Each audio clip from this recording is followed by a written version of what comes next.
Morning and good morning to everyone. देखिए, Morgan Stanley की report है ऑटोज को लेकर और वो कह रहे हैं कि जीएसटी रैशनलाइजेशन के बाद गाड़ियों के दाम में बड़ी कटौती हो सकती है, जो कि ग्राहकों ने कभी सोचा नहीं होगा। और लगातार सीएनबीसी आवाज़ आपको बता भी रहा है कि गाड़ियों की कीमतों में गिरावट आई है, सस्ती हुई है और डिमांड को सपोर्ट मिलेगा। एक तो ब्याज दरें घटने से, साथ ही 8th पे कमीशन इसको और सपोर्ट देगा, जो कि अच्छी चीज़ है। मार्जिन्स और वैल्यूएशन के लिहाज पे मॉर्गन स्टैनली ने कहा कि ये देखा गया है पिछले साइकिल्स में कि ऑटो सेक्टर के मल्टीपल्स पीक पर तब होते हैं जब मार्जिन्स ऊंचे होते हैं।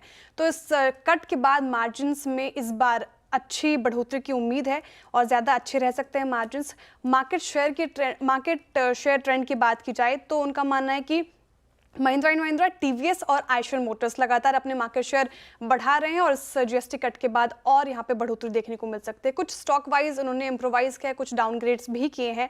आयशर मोटर्स को अपग्रेड कर दिया है, इक्वल वेट की कॉल आ गई है। टारगेट प्राइस आपकी स्क्रीन पर 7,201 तक का देख रहे हैं वो। हीरो मोटोकॉर्प को भी अपग्रेड किया, इक्वल वेट की कॉल आई है और 5,958 के टारगेट प्राइसेस। बजाज ऑटो को डाउनग्रेड किया है, यहाँ पर अंडर वेट की कॉल दे दी गई है। 8,075 का टारगेट प्राइस कह रहे हैं कि रिलेटिवली अगर आप कंपेयर करें अपने पीयर से तो थोड़ा अंडर परफॉर्म करेगा आगे चलकर, इसलिए फिलहाल ही कुछ अपडेट्स। जेफरीज की रिपोर्ट है, काफी बुलिश रिपोर्ट। वो कह रहे हैं कि खरीदारी की जा सकती है एचयूएल में और टारगेट प्राइस की बात करें तो 3,000 रुपए प्रति शेयर का टारगेट प्राइस रख दिया है, यानी कि लास्ट ट्रेडिंग प्राइस से 14% का अपसाइड पोटेंशियल नजर आ रहा है जेफरीज को एचयूएल में। ग्लोबल स्ट्रैटेजी उनको अच्छी लगी। यूनिलीवर जो पेरेंट कंपनी के नए सीईओ हैं फर्नांडो फर्नांडिस, जिनकी नियुक्ति मार्च 2025 में हुई थी, उन्होंने इन्वेस्टर कॉन्फ्रेंस में अपनी स्ट्रैटेजी रखी जो कि अच्छी लगी। वो कह रहे हैं कि यूएस और इंडिया के अलावा वो कहीं भी एक्विजिशंस नहीं करेंगे, उस पर पैसा खर्च नहीं करेंगे, मतलब इंडिया कंपनी के लिए कोर मार्केट बना रहेगा।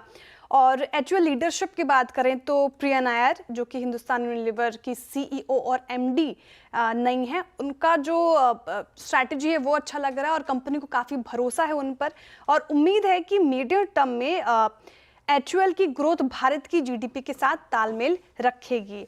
और ऐसा लग रहा है कि एचयूएल पेरेंट कंपनी की ग्रोथ एजेंडा से जुड़कर आने वाले समय में और बेहतर परफॉर्म करेगी, इसलिए एचयूएल रडार पे ब्रोकरेजेस के।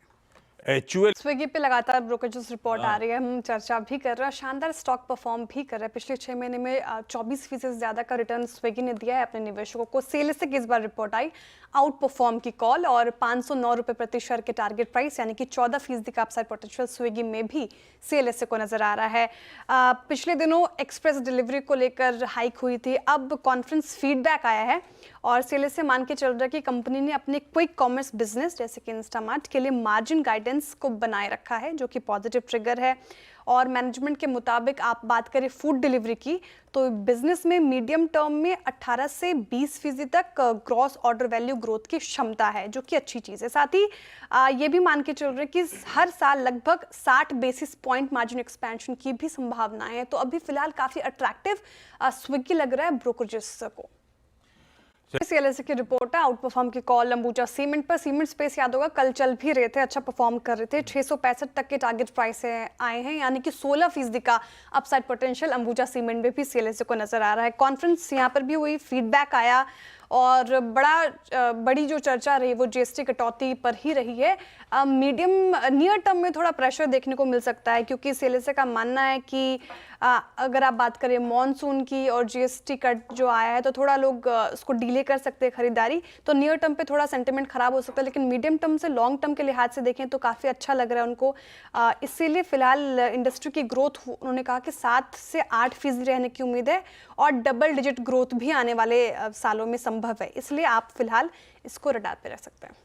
अंबुजा पीसी सीएलएसए की रिपोर्ट है और जैसा कि आपने कहा हाई कन्विक्शन आउट परफॉर्म की कॉल आ गई। हालांकि टारगेट प्राइस उन्होंने मेंशन नहीं किया, जैसा कि आपने कहा कि एनएचपीसी ने काफ़ी अंडर परफॉर्म किया है, लेकिन सीएलएसए कह रहे हैं कि एनएचपीसी एक कम आंकी गई नेट जीरो थीम वाली कंपनी है और सीएलएसए का मानना है कि स्टॉक 4 साल में 2 गुना हो सकता है।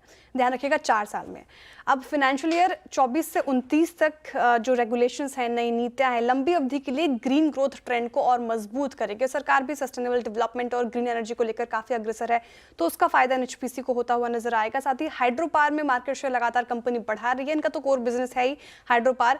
साथ ही अलग एवेन्यूज़ की बात करें जैसे कि सोलर, विंड, ग्रीन हाइड्रोजन भी, उस पर भी हाथ लगाने की तैयारी है कंपनी की, जो कि अच्छी चीज़ है। इंडस वाटर ट्रीटी से भी कंपनी के लिए नए कैटलिस्ट जुड़ सकते हैं, पॉजिटिव हो सकते हैं, और एनएचपीसी के बड़े प्रोजेक्ट्स भी अब पूरे होने के करीब करीब हैं, इसलिए सीएलएसए ने इसको हाई कन्विक्शन लिस्ट में रखा है। ओके।